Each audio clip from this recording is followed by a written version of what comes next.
ഹലയ വിവരവും വിശകലന സേവനവും ബന്ധപ്പെട്ടിരിക്കുന്നു ഗുരു ടണനബയോ.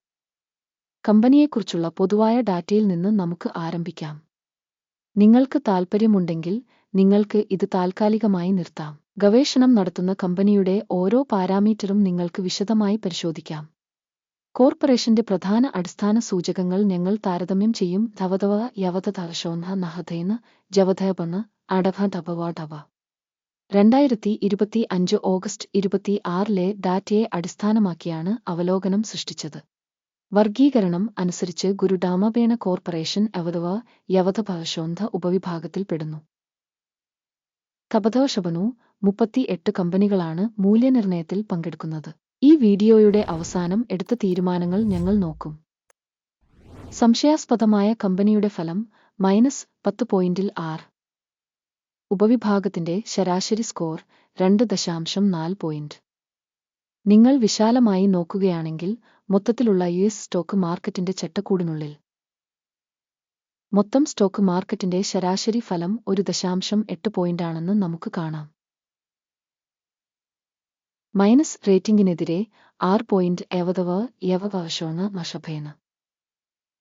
കമ്പനിയുടെ ഓഹരി വിലയുടെ ചലനാത്മകത താരതമ്യം ചെയ്യുന്നു. ഹവധവ യവധഭാഷോന്ധ ഉപവിഭാഗം ഓഹരികളും. കഴിഞ്ഞ 12 മാസമായി കമ്പനിയുടെ ഓഹരികൾ ഞങ്ങൾ കാണും.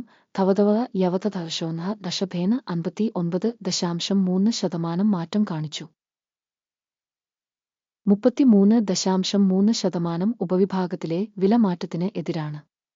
സ്ഥാപനത്തിന്റെ വിപണി മൂലധനവൽക്കരണം ധവധവ യവധഭാഷോന്ധ നഹധൈന് $1.01 ബില്യൺ. 814 ബില്യൺ വിപണി മൂലധനമുള്ള ഉപവിഭാഗത്തിന്റെ മൂല്യം $1.5 ബില്യൺ. കമ്പനിയുടെ പുസ്തക മൂല്യം $0.09 ബില്യൺ. ഉപവിഭാഗത്തിന്റെ പുസ്തക മൂല്യം $245 ബില്യൺ ആണ്. വിപണിയുടെയും ബാലൻസ് ക്യാപിറ്റലൈസേഷന്റെയും ഓഹരികൾ താരതമ്യം ചെയ്യുമ്പോൾ നമുക്ക് ഇനിപ്പറയുന്നവ കാണാം. അധിനിവേശ വിഹിതം ധവധവ യവധർഷോന്ധ നഹധൈന് ഉപവിഭാഗത്തിൽ മാർക്കറ്റ് ക്യാപിറ്റലൈസേഷൻ വിലയിരുത്തൽ 0.124%. പുസ്തക മൂല്യം 0.035%. ഉപവിഭാഗത്തിൽ ഓർഗനൈസേഷന്റെ വിപണി വിഹിതത്തിന്റെയും പുസ്തക മൂല്യത്തിന്റെയും വിലയിരുത്തൽ മോശം -1 പോയിന്റ്.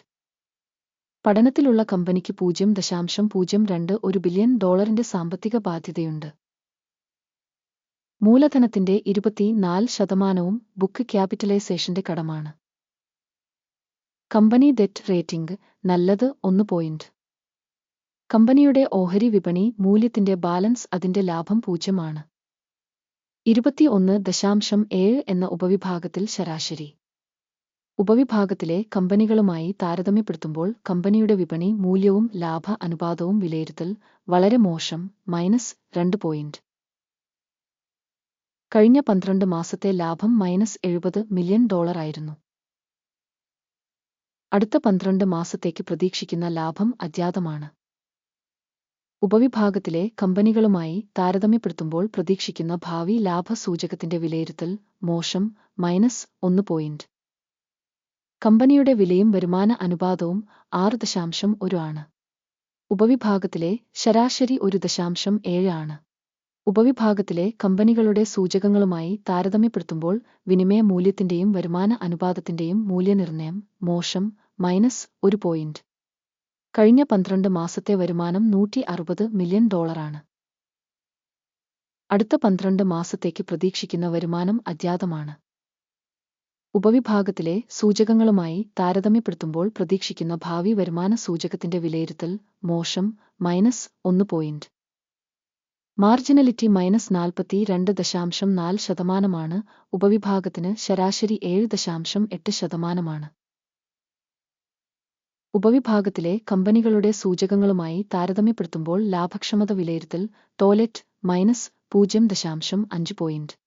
ഉപവിഭാഗത്തിലെ ജീവനക്കാരുടെ എണ്ണത്തിൽ കമ്പനിയുടെ പങ്ക് 0.25%. ഇത് വിപണി മൂലധന വിഹിതത്തേക്കാൾ 73% കൂടുതലാണ്. കമ്പനിയിലെ ഒരു ജീവനക്കാരന്റെ മൂലധനം $466,000 ആണ്. ഉപവിഭാഗത്തിന് ഇത് $811,000. ഉപവിഭാഗത്തിലെ കമ്പനികളുടെ സൂചകങ്ങളുമായി താരതമ്യപ്പെടുത്തുമ്പോൾ ഓരോ ജീവനക്കാരനും കമ്പനിയുടെ വിപണി മൂലധനത്തിന്റെ മൂല്യനിർണ്ണയം നല്ലത് 0.5 പോയിന്റ്. ഒരു ജീവനക്കാരന്റെ ലാഭം -$32.3 ഉപവിഭാഗം ശരാശരി $37.4.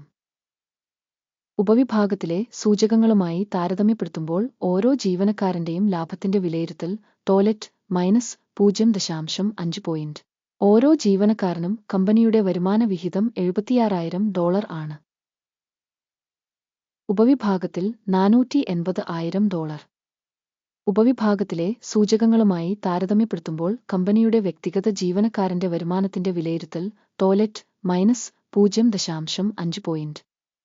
ഉപവിഭാഗത്തിലെ ശരാശരി 1.9%വുമായി താരതമ്യം ചെയ്യുമ്പോൾ ഹ്രസ്വസ്ഥാനം 8.3%. സാങ്കേതിക സൂചകം LTV14 കമ്പനിക്ക് 75% ലെവൽ കാണിക്കുന്നു.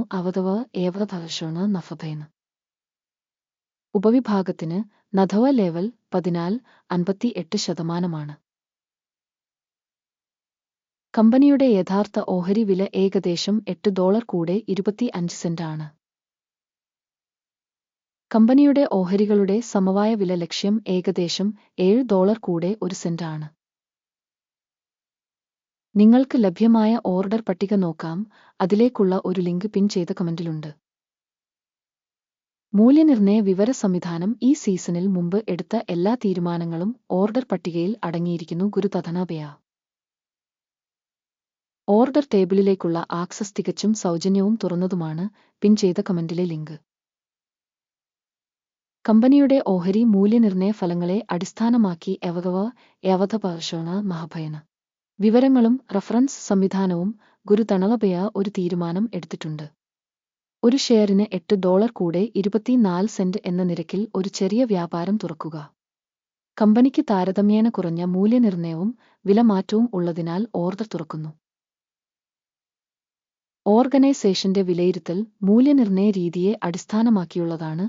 അക്കിമിന്റെ സൂചിക എടുക്കുക ലാഭം 4.58 ആയി സജ്ജീകരിച്ചിരിക്കുന്നു. സ്റ്റോപ്പ് ലോസ് 11.9 ആയി സജ്ജീകരിച്ചിരിക്കുന്നു. ലാഭം അല്ലെങ്കിൽ സ്റ്റോപ്പ് നഷ്ടം വഴി ഓർഡർ അടച്ചിട്ടില്ലെങ്കിൽ 2025 സെപ്റ്റംബർ 25 വ്യാപാരം പൂർത്തിയാകുമ്പോൾ ഇടപാട് സ്വയമേവ അവസാനിക്കും. അല്ലെങ്കിൽ ഈ തീയതിക്ക് മുമ്പുള്ള അവസാന പ്രവൃത്തി ദിവസം. ടിക്കർ നവ പ്രധാന വാങ്ങൽ ഇടപാടായി മാറും. പ്രധാന ഓർഡറിലെ വീഡിയോ ഇതിനകം ഈ ചാനലിൽ പ്രസിദ്ധീകരിച്ചിട്ടുണ്ട്. ഏതെങ്കിലും ഓർഡറുകൾ അടയ്ക്കുമ്പോൾ അടിസ്ഥാന അല്ലെങ്കിൽ ബാലൻസിംഗ്. രണ്ടാമത്തെ ഓർഡർ അവസാന വിലയിൽ അടച്ചു. അവസാനം വരെ കണ്ടതിനും വിവര സംവിധാനം ഉപയോഗിച്ചതിനും നന്ദി. ഗുരു ലമുണമേവ.